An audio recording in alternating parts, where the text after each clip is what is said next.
Baby, and we've got to talk about spring camp coming up here on the Sooner or Later Sports Show. That's your boy Coop.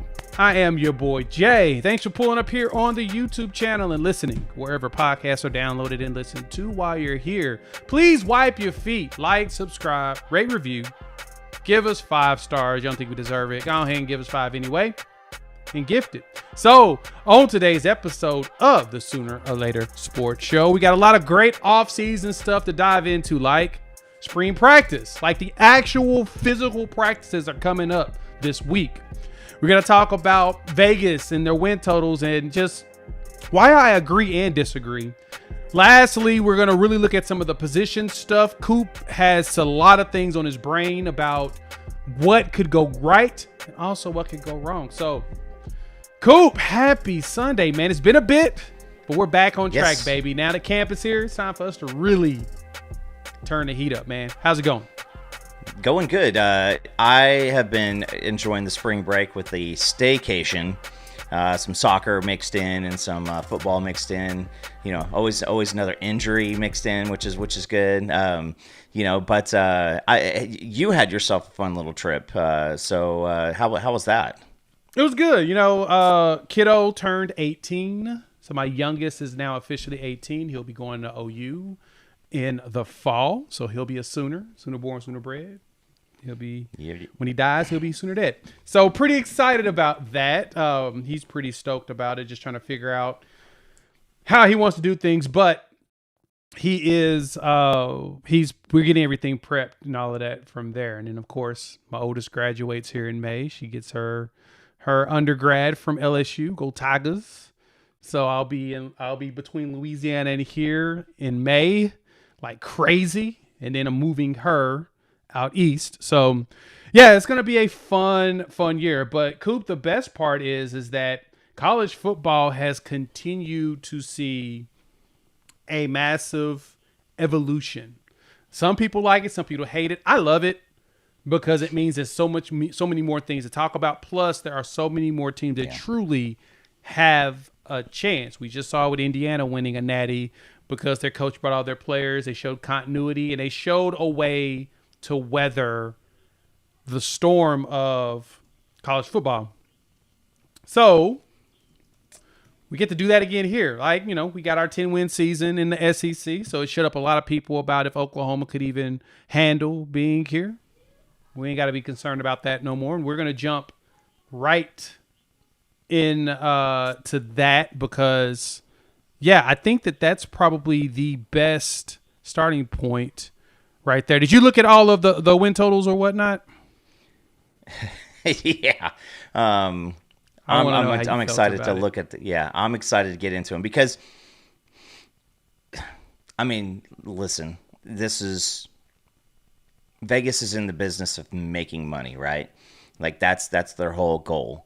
And so whenever they put these things out, like they're not really interested. We were at 7.5 last year, right? We started at 6.5, ended up at 7.5. So I'm gonna need you to take all the proceeds to the podcast and put it on over, because that's what I feel is a very, very fun part about this type of year.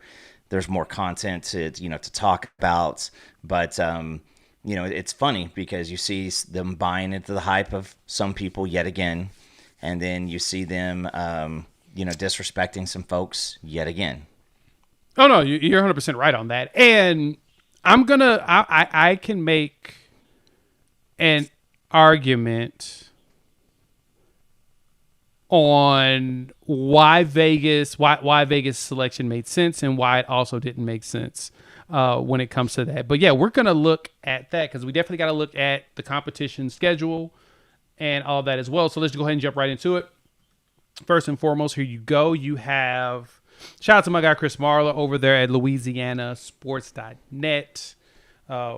He built some great graphics. I'm actually making my own as well, so that we'll have a lot of this going forward, especially once we really get into covering more of just college football in general. But this is the win totals right now. And as you mentioned, Oklahoma is sitting here at 7.5.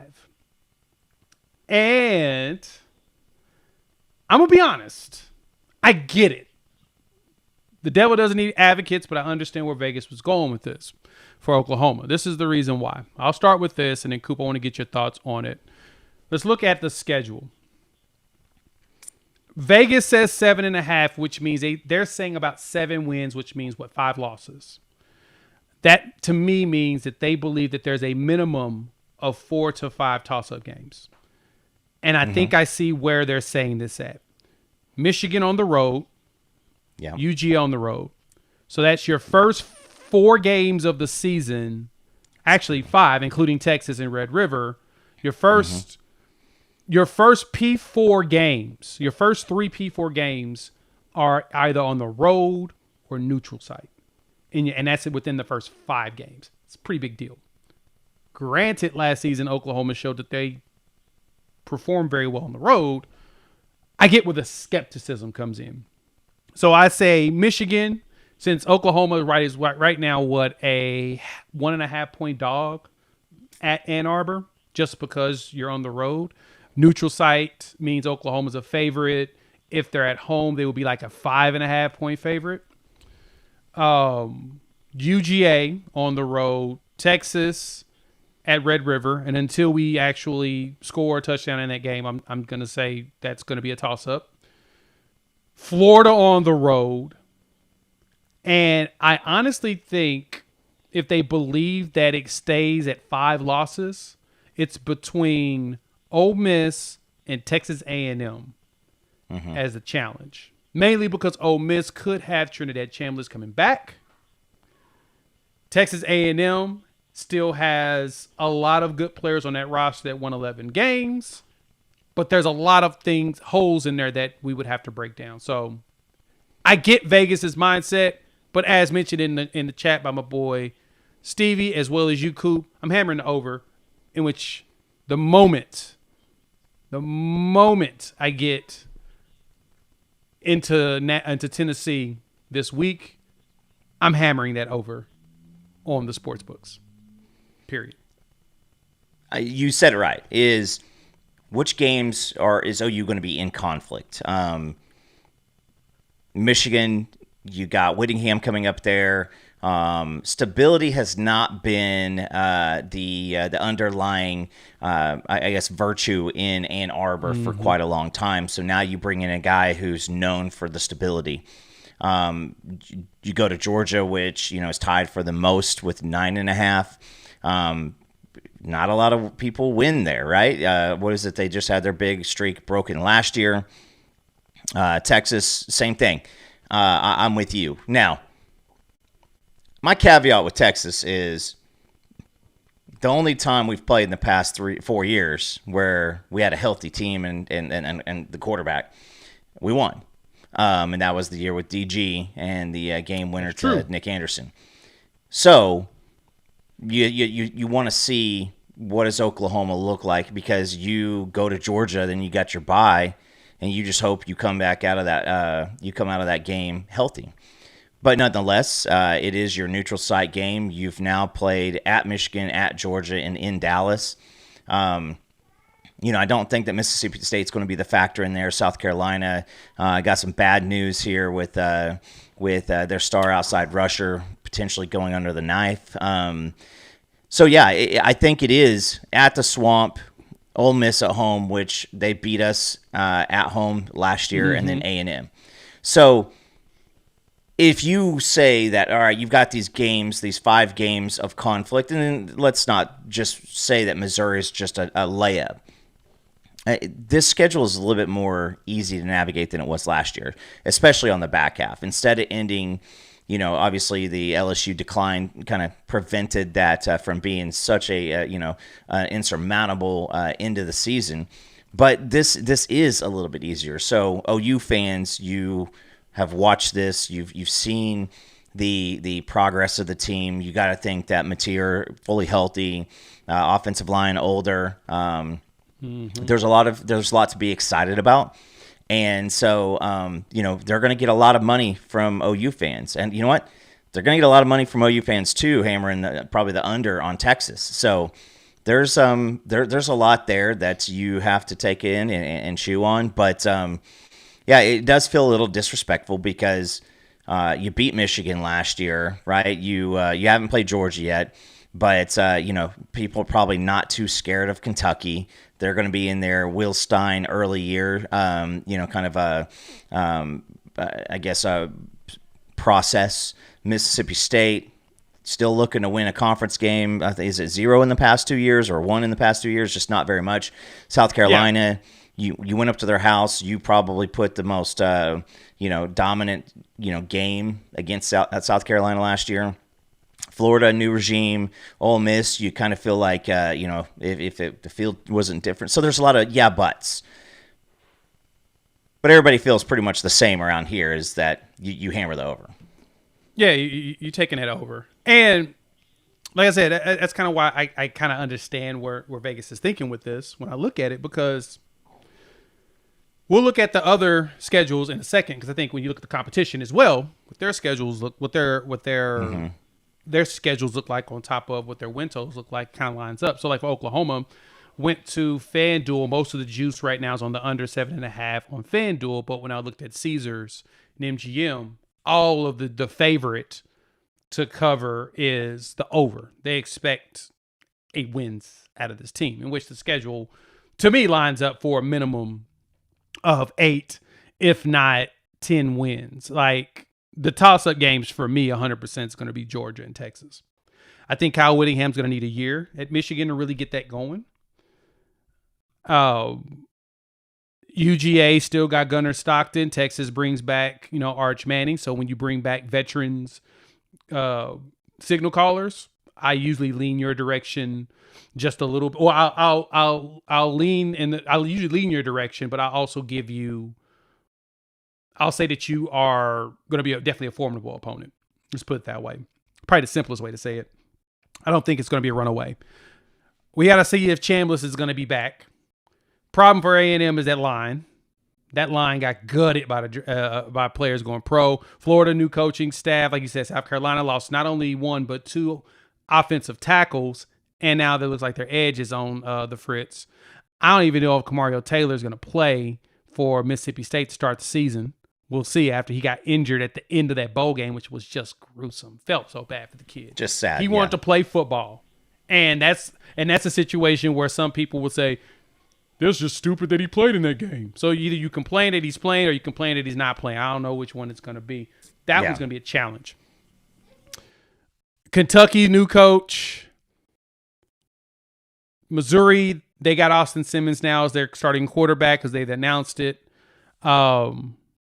Oklahoma's schedule still is pretty, it's still favorable.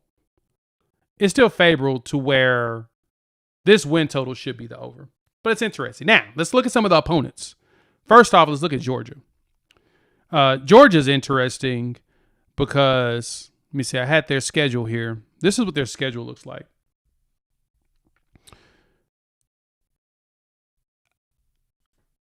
Travel to Arkansas the week before Oklahoma.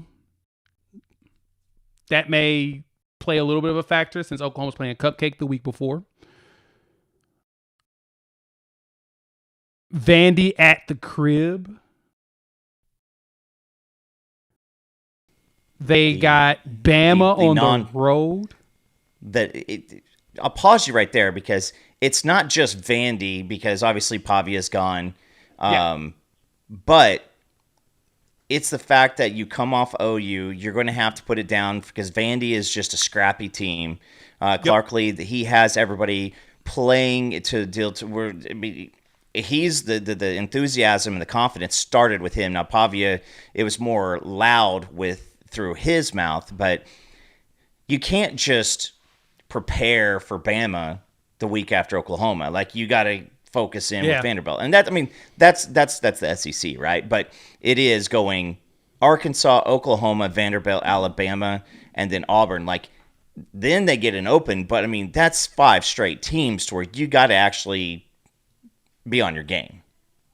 Yeah, exactly. And like this isn't, your grandma's Vanderbilt as everybody makes a joke, but this Vanderbilt, this isn't what it used to be. Like everyone was used to Vanderbilt being a Mark W, and you can use that as an opportunity to play some of your other No, Vandy's been getting solid recruits. They've been developing like crazy. And like I said, Clark Lee, one of my favorite coaches in the conference, he has those dudes playing. Then they got Bama on the road. Now, Bama has a new quarterback. We don't know who. It's either going to be, Mac or Keelan Russell. Not sure what that's going to look like yet. Then they host Auburn at the crib. Then they finally get a bye. So they got 5 straight SEC games at the beginning of the season. Whereas for Oklahoma, it's like they got like all of theirs at the end. Like they're on the back end. But Georgia starts the season with all of theirs. That's where the challenge comes in a lot of ways. I'm just looking at this. Like, obviously, Alabama, Oklahoma, those are your 2 top echelon teams. But it's not like they get the bottom of the SEC, per se, on the backside of their schedule either. I mean, you've got the cocktail, you've got the neutral site game with Florida, right? At Ole Miss, which I got to think that there's going to be some ebbs and flows in Ole Miss's season this year, Chambliss or not. Especially with new coach, Vanderbilt, right? Yeah, and with Vanderbilt, I mean, you lost the 5-star quarterback in Jared Curtis to Vanderbilt. He's probably going to be the starter. I'm just venturing to say that he's probably going to be the starter, so he's probably going to try to come out and show that, hey, you should have upped the offer because I'm worth it. But it's true. Missouri, South Carolina, and then Georgia Tech is just always a fist fight of a game for them, and just because of the way that they play ball. So you don't see the Mississippi State there. I mean, you got the Arkansas, which, had a struggle, but that was a very, very potent offense, and Pitino has that offense just dialed in. So this schedule, I mean, Georgia has a better schedule, I think, this year than they had last year, as far as like how strong it is. They really do. It's a lot more favorable. So I understand they're 9.5. It makes sense. Like, I'm looking at this as toss up from them going to 12, so them winning 10 games, so that 2 losses. Oklahoma's going to be a challenge. Alabama's going to be a challenge. I think that's their 2 biggest challenge on their schedule. And what makes this even more favorable for Georgia is they have no back-to-back road games. Yeah. Oklahoma doesn't as well. Now the P4 games, they don't play a P4 game at home until after Red River, but there's no back-to-back road games, which is very favorable, which makes you think at the other 9.5 is Texas. This is where things get even more different with them is they rode against Tennessee, bye week, Red River. Then they got 3 straight home games, which of course is very much favorable. But then they have back-to-back roads. They played 3 of their last 4 games on the road at Missouri. Should be old school Big 12, so it should actually be a little bit more of a challenge for Texas than expected. At Lane Kiffin and LSU Tigers, the fighting Lane Kiffins. The guy now they got a left tackle and they got a quarterback. That could be something interesting because Seton is a beast. Care what anybody say, dude is good. He's very good. He's very good. He may not be the most refined, but his just natural ability is that good. That's the thing that kind of helps him. And then they traveled to College Station on Black Friday. The Ohio State game in their mix too. Like they start the season off just like Oklahoma, except for Ohio State's at the crib. But 2 of their 3 P4 games are neutral site or on the road to start the year, with Ohio State helping them starting the season off with 3 straight home games. Julian Sayin to be another year older, just like Arch. They got a battle in front of them. But that Tennessee game before us with the bye week, similar to Oklahoma having Georgia and then the bye and then Texas. That's where things are really going to be intriguing. Personally. And with Texas, which Texas do you get? Do you get the early season Texas last year where receivers dropping balls, your one hopping receivers, the offensive line, was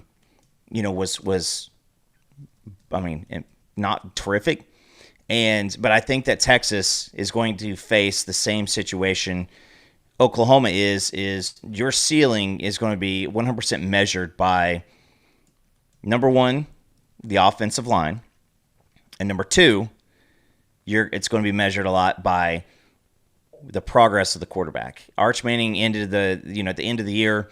I didn't buy into Texas A&M, and I think that we saw that their defense was pretty good, against Miami, but their offense just wasn't. It's erratic. We saw the situation against South Carolina to where they're just getting trounced at halftime. So when that game was slated, even though Texas had been struggling, on the road with Mississippi State and Kentucky, I thought they're going to beat A&M. So it is. It's, do you get the back half of the season Arch Manning, and is that offense going to be humming? And then what does the defense look like under Will Muschamp again? You replace the defensive coordinator. You saw some of your defensive backfield, your Malik Muhammad, and the safety. His name just leaves my head at the moment, but Taff, yeah. So you see those two guys; those are gone. Taff was, kind of a heart and soul. He was kind of their Owen Hineki, just a guy that is out there flying around making plays. And so we'll see. If I look at OU and Texas, I look at OU from a standpoint of, can the offense now become more of a complementary unit to the special teams and the defense? And with Texas, you got tons of weapons now. There's no excuses on offense. The offensive line still has to prove it that they're going to be consistent. But they lost a ton of running backs, and I know that they got Hollywood Smothers, and he had himself some good games against some middle teams. Yeah, yep. And so we'll see what happens because you don't have any excuse on the offense. So what does that defense look like? This is why we talk about it now, because it doesn't really matter until you get on the field. I think Ohio State's got a lot to prove and say, hey, listen, it was 14-7. We controlled the whole game. The only reason why there was any drama was because the last couple minutes last year. And so you come down to Austin and get yourself a win. That puts Ohio State right back in the thick of it with everything. And they're still going to have Jeremiah Smith. They're still going to have Sayin, but they're losing an awful lot to the draft this year too. Yeah, that's what makes it so interesting. There's a lot of refreshes that, I'm going to have this exact same feeling about Oklahoma probably going into next year with some of the refreshes we're probably going to do, especially on defense. Mm-hmm. It's depending on who we lose. If a huge season happens this year, very good chance, defensive line is going to get gutted. Yeah. That is where you get afraid, right? You're going to have that conversation about your own team if things go that particular direction, depending on who gets picked up. So, yeah. But when I looked at the totals, though, I get where Vegas is coming from, while at the same time, in my eyes, truth be told, hammering that over, man. There's no reason why Oklahoma shouldn't hit that. Definitely going to drop the poll. Want to know what y'all think on this. Do you think Oklahoma can hit the over? We'll put that out there right now. And we got to talk a little bit of spring ball. So, Coop, I'm going to pass it to you in a second. Thank you all for, of course, pulling up. Hit that like button. If you're new to the channel, subscribe, rate, review, give us 5 stars. I'm going to drop here in the poll. Can Oklahoma repeat with 10 wins? I'm going to let y'all hit yes and no. Poll begins. But we got spring ball to preview. Workouts have been happening. As y'all know, people are excited about specific players. We're hearing about freshmen, breaking out. We're hearing about the transfer guys. We've heard the transfer guys talk. A lot of them have kind of given their perspective and thoughts of Oklahoma. And, of course, it's good. They like what they're seeing right now. So, can't beat that. Coop, going into spring camp, man, what are you looking at? Let's start on the defense. What made Oklahoma so good last year was the relentless pursuit by the defensive line. Is you rolled in so many different guys. You had the late season emergence of Taylor Wine. You had R. Mason just as the known entity. PJ out there also. But you had those 4 defensive tackles between Halton, Dominic Williams, Jaden Jackson, and David Stone. So you lose Dom Williams and you lose G Baby, and obviously G Baby is, he's flying up the draft boards right now. So you got to find that backside production, and so I was looking for who steps up. Is it a transfer? Is it a younger guy? And then you lose our Mason. Now you feel good because we still got a Taylor Wine. But now you try to say, okay, well, on the other side, is it going to be PJ stepping up and really taking over? Is it going to be Danny Okoye continuing to progress and take over? But there's 3 names on that defensive line, Jay, that I've been hearing a lot of great stuff about. Number 1, Wyatt Gilmore. Ooh. BV mentioned Gilmore in the presser that he feels like he's the next. He's the next Taylor Wine breakout. And, he came here as a 4-star player. I was hoping he'd get his weight up and be ready. Sounds like we're at that point. It sounds like he has taken a step, and it sounds like it is a big thing. Wyatt did not play in Texas. He didn't play in Florida. He didn't play in SEC country. He played in Minnesota.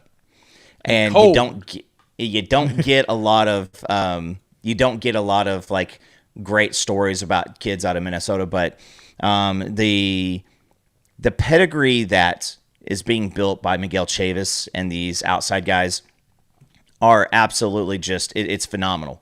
Because for the longest time, it didn't matter who the defensive ends coach was. Like, we would have a guy kind of pop up and be something immediately. We always depended on, guys like Eric Stryker and Nick Benito to really be a stand-up outside rush off the edge type of a guy, but not like a true defensive end.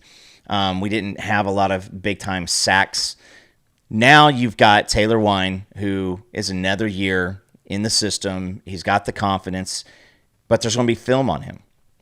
So you got Wyatt Gilmore stepping up. Danny Okoye, a lot of people, he's been showing up. I think he was on it was on Paul Feinbaum. People do not fear what's going to happen on this defensive line because they kind of trust Todd Bates. They trust Miguel Chavis. But right now, your edge side just looks phenomenal from having, like I said, PJ, and he's going to be coming off of a little surgery cleanup. You're going to have Taylor. You're going to have Okoye. Now Gilmore starting to get some good reviews also. Inside, go ahead. I was going to say, add to that, as mentioned here in the chat, someone to keep your eyes out. Jimmy mentioned this. CJ Nixon, the former Hooper, and Big Edge. The buzz around him is starting to turn up as well, which is what you were hoping for. You got him in-state talent. That's always a big deal. And it appears that he's starting to make another name for himself as well. And you throw him in as the potential 5th defensive end. Which is crazy. I'm okay with that. I'm okay with that. If you're saying, hey, how can we? You want to be in a spot to where the coaches are looking at you. You saw it with Davon Jordan last year. You've seen it with Boganowski, with Danny Okoye. Like, how do we get him more snaps? And so you had a number 5 defensive end, and it's just a freakish athlete. Now, I think CJ's probably going to be where Okoye was last year. It's the learning of the game. It's the progressing of, seeing, something on the field, taking the win and putting it in your back pocket and moving on to the next snap. But then also sometimes, you're playing some of the best, offensive linemen in the country, and there's going to need to be coachable moments. Well, the opposite on the offensive line the past couple of years is you couldn't bring guys off to coach them up because we just didn't have the bodies. So having the bodies is a good thing. But having bodies is always awesome. Yeah. Moving inside, we know what we're getting out of David Stone, and I think that David is probably going to be even leveled up a little bit more, a little Super Saiyan mode for my DBZ friends out there. But you got Jaden, you got David, those guys, those are well-known entities. But our boy, friend of the program, Nigel Smith, starting to get a lot of rave reviews. And if you don't have any Nigel Smith stock, maybe start buying some Nigel Smith stock, because it is an absolute treat to hear. Nigel was a little bit of a tweener. we talked to him. I think Chavis actually called him during our interview. But 2 years, it was two years, 2 years plus ago. We were talking to him about, do you want to blow up the quarterback on a sack or just plow an offensive lineman? And we asked him, where do you want to play? And, he gave the proper answer with, hey, I just want to do what's best for the team. Well, he's put on the weight. He's moved inside. He's approaching that G-Baby year 2 weight right now, approaching that 290s. So G-Baby is gone. You're going to need another wrecker inside, and you're going to need some more bodies. Dom was a big anchor. So I love hearing about Nigel, and I love hearing that people are saying buy stock, because it's not just, hey, he's flashing. It's like, this is another guy you need to. Yeah, it's less of he's flashing and more of a no. There's something there. Like, they think that he's gonna be something. Like, he's showing glimmers of he could be the next dude. And that was the one big thing with him was health. He wasn't healthy the last couple of seasons. I think he had something with his ankle, may have had a surgery, I'm not sure. But I know he was dealing with some stuff, and the question was, how healthy will he be going into a year? And it sounds like he is. I'm here for that. We need that. Yeah, definitely so. And Jeremy Stevens, Shield Knight's a guy that a lot of people are going to forget. So kind of going with Robert's question, what are some guys that you didn't see anything out of? Shield Knight right now might be that number 6 edge guy. And where I think in some of the big BV like Clemson lines is you just had first round guy, first round guy. But then what made it dangerous was the fact that you had a bunch of 4th and 5th round guys like back behind them, so there wasn't the big drop off when you pulled one of those guys off the field. You couldn't run on them to get a switch out and expect it to be better. You just got fresh legs after fresh legs after fresh legs. So. Yeah. Shield Knight's one that, like I said, the coaches had every moment to go, you know what? We're going to back off on him because we're higher on some other guys. No, they stayed with him. They believed in that that eval, and he's starting to show off. But another name that's hearing some stuff on is Trent Wilson. And Trent Wilson out of DC, he's going to be a sophomore this year. You need, that was a big question is he going to progress? Is he going to go and take up that next spot? But Trent Wilson's starting to get a lot. Freshman, actually. He actually ended up redshirt. Okay, redshirt. Yes. So you've got that as another thing. You fold in Kenny Ozawalu coming out, at transfer portal. Another big guy who Brent Venables is going to be licking his chops. BV, Chavis, Bates, they're all going to be pretty excited about that because he's a guy that you can play on edge. He's a guy that you can play in the middle. He has a lot of versatility, and now being coached up by Chavis and Bates, being in the Oklahoma strength and conditioning program, like there's a lot there.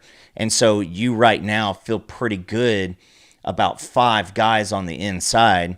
And then you still got some more transfers and some more young guys like a Brian Harris, who was, you don't want to, You don't want to depend on freshmen, especially in the SEC. But if a freshman earns a couple of snaps here and there, it's a big time opportunity. Oh yeah, and Okie Trader, I love this. And what's crazy about this, as you mentioned it, Yeah, Jane Jackson was banged up, and he still put up numbers. Like at one point, he was leading the team in sacks. And that's how you knew that the team was progressing in the direction you were hoping for, because he was leading the team in sacks, because everybody was so focused on stopping R. Mason Thomas. They were so focused on slowing down Marvin Jones Jr., the former 5-star. They were looking at all these pieces that were attacking him, and the interior said, oh, we're going to go ahead and jump in this game too. And you got that from, that's how you got Jaden Jackson to go out there. And he actually put up some solid numbers. I think he finished, he had 3 sacks last year. 11 tackles, 3 sacks, a pressure, 7 hurries. And that was after he even missed, I think, a couple of games. Or whatnot. So, but yeah, and it sounds like Jacob Henry's holding his own. He needs to get over 300. He probably has passed it. We'll get probably weights and stuff this week. I've been refreshing the Sooner Sports site to see the weight changes and everything. And of course, we'll be talking about all of that. It's probably gonna be closer to Wednesday. We'll get that. And I know BV will also give us the latest update on injuries and stuff. Like PJ had to have surgery, and maybe get an update on Daniel Akinkumi, who posted the picture of him going under the knife.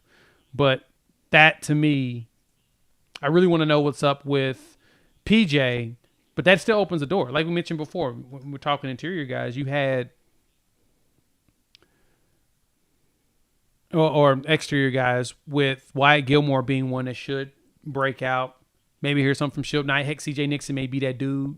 We expect Daniel Collier to be the other starter.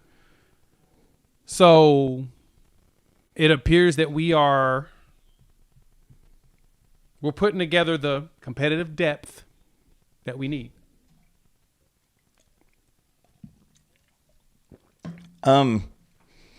Jay, should I tease? I want to tease a little something about the unit that would be playing right behind our defensive line, and that's our linebackers. I think that you mentioned if you have a really good this year, you potentially lose a lot of guys on the defensive line. And so you need – obviously this defense begins and ends with the defensive line, because if you can create pressure, you allow Cortland Guillory and Eli Bowen to be extremely aggressive. You let the safeties come in and support where they're needed. Yep. But BV's a linebacker guy. And as of right now, your linebacker's probably slated to be Kip Lewis, Cole Sullivan. But Jay, what if I said that the Owen Hineki battle is still ongoing? I mean, Jim Nagy mentioned it, so I guess we should chit-chat about it. Thank y'all for pulling up. Hit the like button. If you are new to the channel, subscribe, rate, review, give us 5 stars.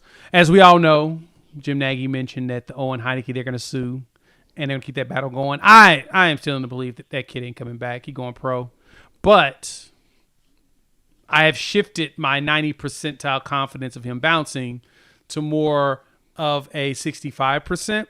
And I say that because his weight at the combine or at the pro day made me think that if they can win this case, it would be smarter for him to come back one more year. Because he came in, let me see, pro day weight 6'1", 229. Yeah. Just about 230. It's not bad, but it's light. Yes. He needs to be closer to 240. And it needs to be a sustainable 240, as in he's probably going to need to be 250 going into the season and play at around 235, 240 consistently. He's probably, honestly, if they win this, it will make sense for him to come back. So here is some factors in this. Roger Denny is an attorney, and I know that we've mentioned this before. He knows a lot about a lot. So I would say that let's watch for stuff around this week, because I think that by the end of this week, we'll probably have something a little bit more public. And you're at 65. I think I'm at 55. I think I'm 55% him going. But I think that if it gets ruled for him to, if we win the case, don't be surprised that we get a big announcement. And why that matters, I absolutely feel that Owen Hineki is probably not a guy that is going to be first or second team on actual NFL team. I think he's going to be a scout guy. I think he's going to get his opportunity on special teams. That's where he made his bones here before this year. I just don't think he's ready. So then you have to go, all right, Owen, this is what you're probably going to make as an undrafted free agent or a 7th-round draft pick or something like that. We can beat that. The NIL is going to beat that here. So just know that it's not done yet. I expect something this week. And Jay, you and I both said for months, guys, don't read into this. It's gone. It's over. But it ain't over till it's over. Everybody keeps talking about it. That's where I've been at the, man, this kid ain't coming back. He going pro. And Chuck, as you mentioned, the whole point of playing college is to hit the NFL, right? Your opportunity's there. Sounds like there's a favorable grade. Go. But then everyone keeps mentioning, okay, we're going to sue. There's a possibility of this. I'm like, why are we chasing that? That's when I started thinking about it. I'm like, okay, when I look at the measurements that he came in on, they must think that, one, he'd make more to come back here at OU at NIL. 2, he'll get way more playing time. So those reps will probably be a good thing for him, and he'll be able to put in more weight, which should help him to be able to help his grade, because if anything, to me, I think his grade probably dropped because he's not 250 at 6'1". I think Teddy Lehman played at like 248, and he was about 6'1". So he was a lot faster. And he's a lot faster. He needs more weight. I mean, running 4.62. I mean, Shuttle was solid at 4.25, but he needs to run a 4.62. If he could shave that down to like a 4.55 while also adding weight, that could help him. I'm not sold on them winning this case, because the path for me is, I'm still asking the question I've asked this entire time. What is the argument? Is it the lacrosse thing that could have redshirted him there? Cool. Maybe you can do that. Your issue that you could run into is, like, if the only availability is really like a red shirt or a medical red shirt, you can only play so many games. So I'm trying to figure out, I don't see where the path is. Now, they may have a good argument, a much better argument than me. I just haven't seen the path. Yeah, and I think it's precedent. I think that now with so many people that have won these 5th, 8th, like 10th, I think there was a 10th year player. Yeah, there is. So, well, see, the thing with them is different. All of them have been injuries that have happened within the first 2 games. And that's where the challenge comes in. But you got 15 minutes of lacrosse. So I just say, expect something this week. But why it matters is, obviously we know what Owen Hineki would be here. He would get a lot of preseason accolades. He would get a lot of notoriety. A lot more eyeballs would be on him. He's only got 1 year of film. And as great as special teams players he was, like, the NFL's not doing that. They're going to go get a guy who could potentially be a backup for a backup for a backup. But you bring him back, you give him another year of film, he's going to make more money. Listen, dude's smart as hell, so if he has to go professional in something else than football, or if he wants to go a different route and, maybe work it that way, that may still be on the case if he ends up going this year. But what it does is it gives you that 3-person rotation at linebacker that you feel really, really good about. It also even opens up some opportunity for Cole Sullivan to play some cheetah. And then you're rotating some guys in, kind of how you saw Samuel Masigo do throughout 2 years ago and then this past year. So I think that that's big because the backup to the linebackers, backup to the defensive line, those were the big questions for me on this defense. I feel good about defensive back. I feel great about safety. But we were really thin on those front two lines. And so that gives it an opportunity. And Rob, you're right, Rob. But I will say this is Nagy is the one that's putting together the NIL package and the if this wins. I'm pretty sure Nagy wants to see him back here. He wants the best for Owen, and I think that Nagy knows it could be potentially, getting him a lot of more notoriety and getting him some, like you said, some more weight. So as far as the defensive side of the ball, I'm still super jacked. I think that this defense is going to be great because you've got familiar names that are going to still be making big plays, and then now we're starting to hear some rumblings. Now, I'm not going to say this defensive line is going to be as good as last year, but right now I don't think there's going to be much of a drop off from last year. Me either. I think that they've prepared for this well. The mentorship from the other guys, I think they prepare for that. Now, as we talk about the linebacker position a little bit more, we need to also weave in, Robert, you had a great question in here earlier that I started and I feel like is definitely one to really go in is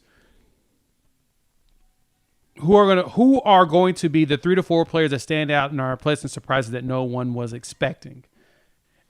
I'll grab one from each group. Okay. D-line, I'm going to say it's probably C.J. Nixon. I think Wyatt Gilmore is probably going to be the next Taylor Wine, as BB said. But I think Nixon may come out and show up and be like, oh, now we have to play this guy. We know Kenny Ozawalu is going to be one of those. He's basically been ordained. But I think C.J. Nixon could be. Linebacker, Marcus James. Because I think Nesta is going to be a strong rotational piece. I think that Marcus James is right there with him. And they're both freaking huge guys. My favorite part about how 26 is going to go and how 27 should start, we're going to have 2 linebackers that are over 6'4", or 6'4" or above playing, and it should be starting, or at least rotating. Because Cole Sullivan's 6'3", he's built like Danny Stutzman. Literally, literally same size. They're built about the exact same. It's very similar. It's kind of terrifying, if you want to be honest. Both Nesta and James are about 240-something at 6'4". And I think James kind of teeters close to 6'5". Look. Having huge linebackers is fun. Because it really makes it hard to get the ball across the middle. We have 2 huge dudes that are also sizey, weight-wise, to really, fill up gaps. That's going to be fun. I mean, Kobe was 6'2", Kip 6'1", but you had 2 6'4" dudes right behind there. Oof. I think Marcus James could be the surpriser on that one. At least I hope he is. I would, and I'm going to go Bishop Thomas on the defensive line. We didn't even mention him earlier, but I think Bishop Thomas has transfer. He's got a lot of experience. He's been, what was he, at Georgia State? Is that right? His last stop was Georgia State. He spent time at Colorado, Florida State. He had 4 different places that he spent some time at. He's been around the block. So you get a guy like that who can be a calming influence on things, but then also we've already seen Brent Venables will rotate dudes in the second series of the game that are 4th string dudes, and so expect maybe him there. I'm with you with Marcus James. I love that guy, and I think that him learning to be more of a heady player was it. It was all athletic instinct. It was kind of like Danny Okoye. It's just, hey man, see ball, get ball. Well, at linebacker, you can't be that way. Like you got to have some decent restraint with you. And so my hope is Marcus James becomes what we saw the Crimson Missile, kind of trajected, in the past. But obviously he got homesick, he leaves. So I think that's where I go right there. Last season. Oh yeah. God. Yeah. Everywhere. So I mean, those are the guys that I'm thinking. When it comes to safety, I'm really excited to see Man. Really, really excited to see Man. He's gonna be fun. Robinson. Yeah, be a fun player and to BV watch. mentioned he was one that they've been trying to find ways to get on the field. Yeah. Hardy leaving opens it up specifically for Man. Yeah. One that I'm actually intrigued by too when we go there on the defensive side is, and I think this one's going to end up being a breakout player right behind Powers, is going to be Newcomb. I think Jeremiah Newcomb may even outplay how Davon Jordan played last year. Because if I'm correct, Newcomb was probably going to be the next dude up until he got hurt after the first game. Mm-hmm. And that's when Davon Jordan came in and he started to give you some good stuff. I can see Newcomb being that guy. He's a stout, stocky dude, been fighting his whole life, ready to hit people. And like I said, he only played the Illinois State game. I think he got hurt. He ended up having surgery, didn't play. That's one that, to me, could be another one. For real. Yeah, and I'm with you on that one. Jacoby Johnson has had his chances. His biggest thing was, can I turn around and find the ball? And we saw a lot of that out of him. I think that he is the big... Yeah, he grew on that last season. He definitely made better opportunities. But when I think about Newcomb, I think of Josiah Wagner. And, Josiah Wagner was a guy who, leading up to the season, we were hearing a lot of buzz that he might actually be the starter going into game one. I think he got a little dinged up and then kind of took it away. But Newcomb is a guy who is super intelligent. He's got a little ball hawk to him. He's a short guy, but so is Eli, and he is going to be a big player when it comes down to that defensive back room. And you're probably going to get him on a lot of slot. And so I think that's where it gets me kind of excited because he can move. So, but yeah, this defense is going to be an exciting defense to watch.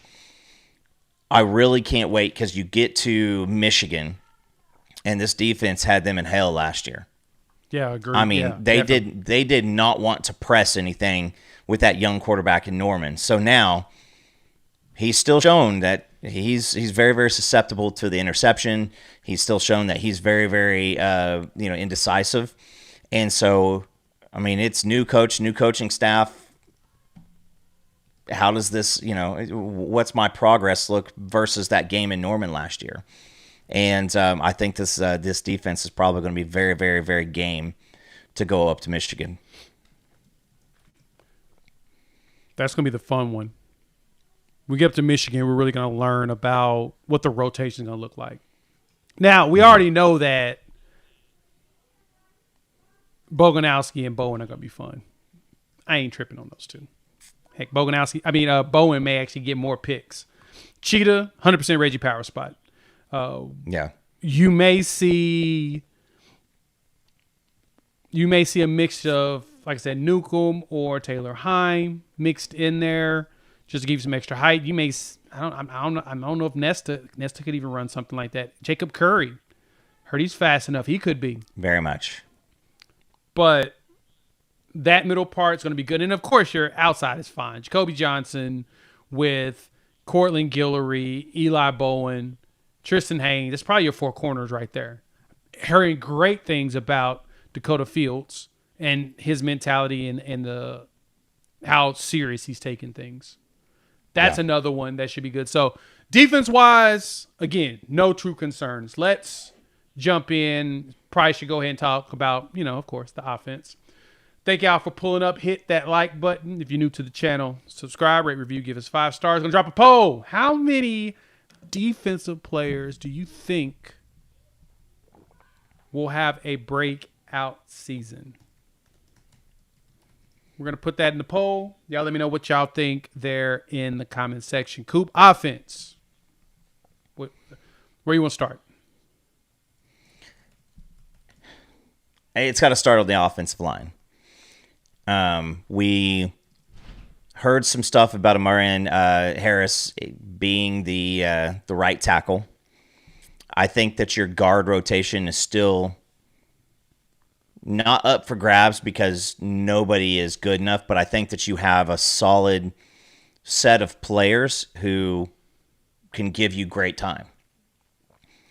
And I'm very happy, very, very happy, Jay, to see depth on the offensive line. We talked to one of the parents last year, and it was hard for guys to get healthy because there weren't enough guys to take snaps. So as you're battling something, you couldn't afford to because you didn't want to lose your spot in the very, very short pecking order.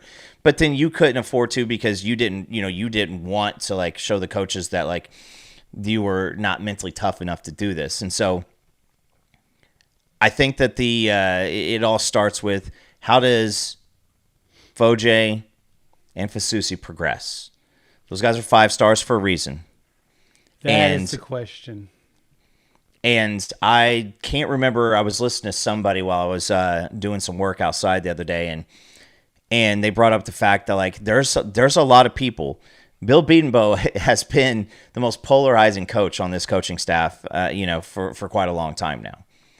And that's a tough thing, just kind of like the offense. When you saw that 2017 offensive line, that Joe Moore award-winning offensive line, you saw those guys, those first-rounders come through here. You got to the point where you're like, it's always going to be this way. Well, we've seen some pretty offensive lines for the past couple of years. And a lot of people want to say, all right, listen, Bill, this is your year. Like, you need this. This offensive line was not good last year. It was serviceable, and I think that we saw that in the Alabama game. We saw that in the Ole Miss game. We've seen it in a couple different, the Auburn game was a big one. So it starts with Fasusi and Foje. Sorry, guys. You get the 5 stars, you get the NIL, you get the expectations. It's taken a step up to where this offensive line's basement is being good. Because if you're just good, we can do a lot. If you're a pretty good offensive line or a very good offensive line, this team has everything out in front of them. Everything.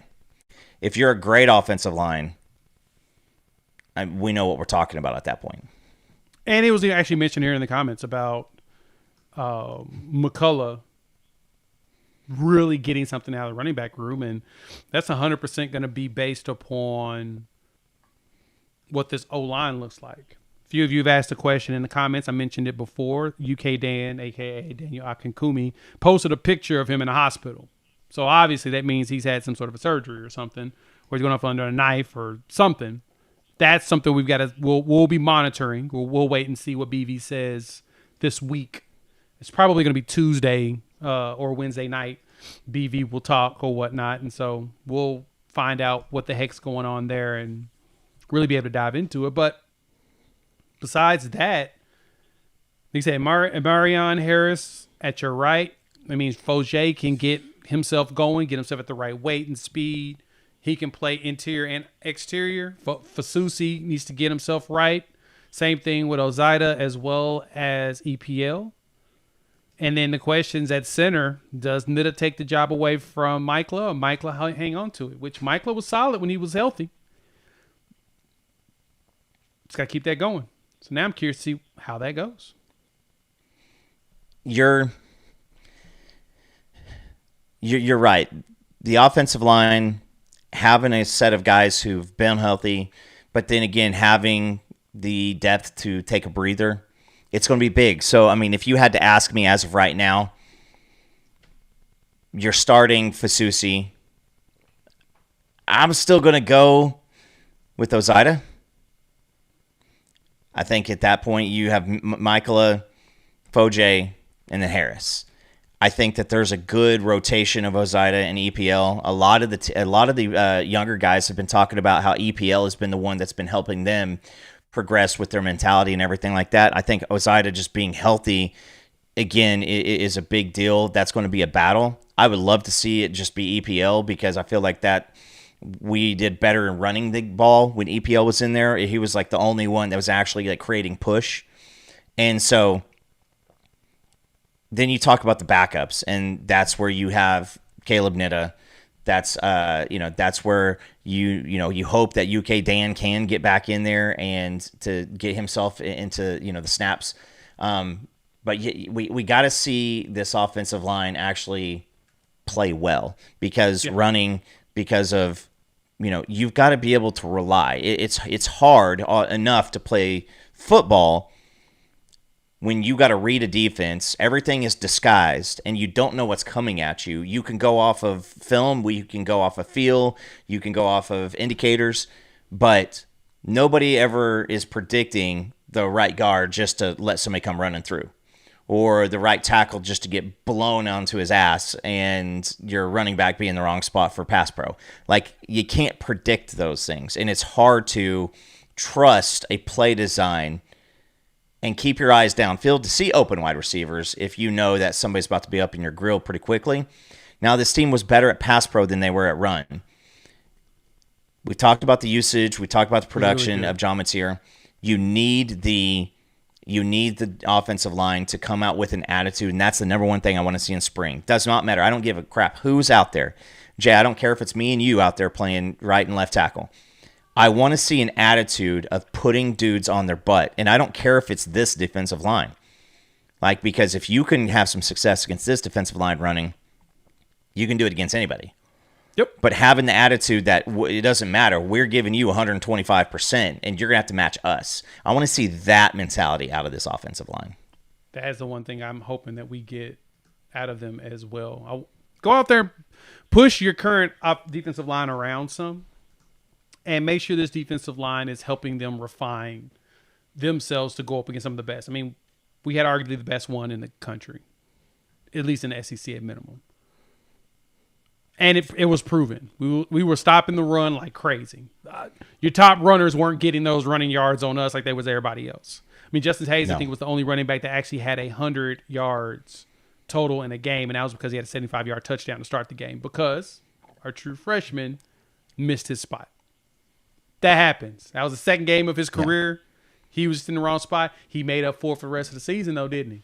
But nobody else was out there doing that. That to me tells you how tough that line was. Ahmad Hardy, the nation's top rusher. Nah. Even with Prebula out there still being able to scramble around. Nah. We didn't allow it. So that's going to be on McCullough and Beatonbow together, which the good thing is that Kevin Wilson and McCullough are very close because that was the first job that McCullough got was with Kevin Wilson. They know how to work together. And they'll be able to figure out how to get these backs going. And again, we got 4 backs. So if I'm looking at this, first off, I think Nitta may actually get a lot more snaps than y'all expect. And I think he actually may be pretty effective on the offensive line in that interior, which is always a plus. Standouts, though, man. Des Walker is going to shock everybody. He's already the talk of the town. He's very good in pass pro. And that's usually what gets you on the football field. That's what's important. But wide receiver is where everybody cares the most, Coop. We care more about wide receiver than anything. And I'm going to give you a bold one on this one. I think Jermichael Carter is going to end up being one of your top wide receivers this season. John Mateer may actually put up a lot more numbers than y'all expect. Like a lot. I think he's going to put up more numbers than he did at Washington State in his best year. Because I think from Trell to Satania to Jermichael to Parker, Livingstone, and then everybody else that could come up in ET, Elijah Thomas could show out. Manny Choice could show out. James Petit could show out. I really think that Mateer's number is going to fly because these wide receivers are going to do a great job of getting open in space this year. And I ain't even talking about tight ends yet. But that's what I think about wide receiver. Jermichael Carter is the breakout player for me this season at wide receiver, especially on offense, period. Jermichael Carter is going to be the one. After what he did against Alabama, the 2 times he got in the field against them, I think he's ready. He understands the flow, and he blocks. And here's where I kind of go with this is we know who Satania is. People are going to, early in the season, Satania is going to be the focal point of everything. And we saw it against Alabama. We saw it against LSU. When he became the focus, it was, all right, how do we get somebody else included into the game? And I think that you need that possession-type wide receiver, a big body person that you can see running around out in space. And that's why I like Jermichael Carter. I think that Trell Harris, we're already hearing those things about him. He is who he is. He came here because of Mateer. But I think that him and Satania are going to get a lot of the cover shifts, towards them in their areas. But I think that I'm with you. I would also say that like another big body person, if you have, because this just is what it is, but if Carter and let's go with a Jaden Pettit or let's go with a Manny Choice, if those guys are playing the same position and about the same production, they're all blocking, if they're all route running well, watch for the young guys too. But I'll go with Jermichael Carter. And then let's go inside, because I think that you kind of have to go hand in hand with this is the tight ends are going to have a lot to say with the blocking, but they're also going to have a lot to say with the route running. And having 2 tight ends on the field who can do both is something this offense has not had here recently. I mean, maybe since 2018? Ish. When it was Calc. Before the concussions. That's where I'm, that you get that opportunity to be a threat on the blocking side. And if you're, and Jay, everybody says a tight end is quarterback's best friend. And then they say a running game is is a quarterback's best friend. Yep. Both of them involve functional tight ends. And so if you can have that opportunity to have some enforcement on the running game and then also have the weapons spread out, is I don't think that you can really dial down on anywhere specific. And if Arbuckle is worth the job that he's being paid to do, then he's going to find a way to get guys open. And if you can rely on that offensive line, rely on that run game, Mateer gets to sit back there with an improved offensive line who was decent at pass protecting last year and choose where he wants to go. Yeah. And he's going to have options. Now, the best part about options is that is in the tight end room. Jason Witten. Yeah. And the fact that Rocky Beers should be your catcher. Hayden Henson walked in and said that I'm going to make this run game better just because, good blocking tight ends make everything, make that better. Yeah. That right there is what we've all hoped and dreamed for, is to have freaking blocking. I'm sorry, Boomer Sooner 129. He will throw double-digit interceptions for a second season in a row, most likely. I'll take that. If we say 10, I'll take the over and say about 11. But I don't think he's going to be reckless. It'll probably be in the heat of a blowout, and we're just kind of toying around with things. But I don't think he's going to be as reckless as he was last year. Well, the LSU game was probably the game he's the most reckless in. But yeah. I would just say this with the interceptions. Turn the ball over. You got to think about it this way. He had how many this past year? He had 10, 11? Let me look. And how many just dead dropped interceptions do you think he got away with? So I think that he will probably 11. end up with the same numbers. Okay, so he'll probably end up with the same numbers, but I think that they're not going to come. I mean, like he had a bowl. I mean, how was it 5 the last 2 games? Yeah, he had 5. He had over the three last 2 three games. against three against I think he'll LSU. double his touchdowns too, which is good. Yeah, and that's okay because if it says 35 and 11 at the end of the season, I think we're all going to be pretty excited about it because he's going to also throw some running ones in there too. So I do think that we're going to have more offense. I think that the offense is going to be again, incomplete pass and 2 0-yard runs gets him off the field pretty quickly. So I think the offense will be on the field a lot more. So I think that with the increased snaps on offense, and then you probably that's what it is. The smarter snaps choices. Great way, yeah. The smarter choices will cut down some of that did end up as interceptions, but then somebody's going to catch a couple of those. And you can't say, I mean, outside of that LSU game, you can't really say that like there were a bunch of tipped balls or anything like that. There were a couple of balls that bounced up off a dude's hands and got picked off this past year. It just is what it is. But the offense will have more snaps. They will be more effective. I don't think he'll have 3 interception games like he did last year. He had 2 of them, one against Texas, one against LSU. He had 5 interceptions over the last, 7 games. 5 over the last 7, which isn't bad. Just under 1 a game. Like I said, I expect him to throw 1 on average a game. So I expect probably 12 for regular season, that is. But as long as, when he was healthy, he had 3. He threw 1, Illinois State 1, to Temple 1, Michigan 1. It was the tip pass against Michigan that almost got picked that we ended up tackling a guy. Those are going to happen. But I think it's also going to be because, like you said, not only will we run the ball well, we'll also have a lot